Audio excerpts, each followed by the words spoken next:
Hello everyone, আজকে আমি কী করছি একটু গেস করো তো। আজকে আমি করছি পোলাও। তার জন্য পেঁয়াজ কেটে রেখেছিলাম। তো পেঁয়াজগুলোকে আমি প্রথমে সাদা তেল দিয়ে ভেজে নিলাম। তারপরে কড়াইয়ে 2 টেবিল চামচ মতো আমি ঘি দিয়ে দিব কিশমিশগুলো ভাজার জন্য। আর প্রথমবারের মতো আমি কিন্তু পোলাও বানাচ্ছি, এটা কিন্তু শেখার জন্য। ভালো হয়েছে।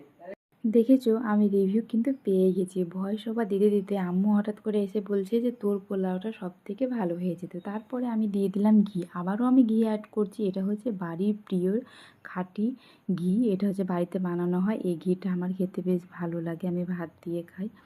তারপরে দারচিনি, এলাচ আর তেজপাতা দিয়ে এটা হালকা করে ভেজে নেব। তারপরে চালটাকে ধুয়ে নিলাম, ধুয়ে নিয়ে চালটা দিয়ে দিলাম। আর চালটা দিয়ে দেওয়ার পরে বুঝতে পারছি যে আমার চালটা যে পরিমাণে দিয়েছি তার থেকে আমার ঘি ওই 1 চামচ 2 চামচ দিতে দিতে আমার ঘিয়ের পরিমাণটা অনেকটাই বেশি হয়ে গেছে। তো কী করব, তাড়াহুড়া করে আবারও একটুখানি চাল এনে তাড়াতাড়ি করে ধুয়ে দিয়ে দিলাম। তারপরে জল অ্যাড করে দিলাম। আর জল দেওয়ার পর কিন্তু বুঝতেই পারছো কী পরিমাণে আমার ঘিটা বেশি হয়ে গেছে দেওয়া। তারপরে ভাতটা ফুটে উঠলো, দিয়ে পরিমাণ মতো লবণ দিয়ে দিলাম। তারপরে ভেজে রাখা পেঁয়াজের বেরেস্তাগুলো দিয়ে দিলাম। খানিকটা নাড়াচাড়া করে আবারও খানিকটা ঢেকে রাখতে হবে। তারপরে পরিমাণ মতো চিনি দিয়ে দেব।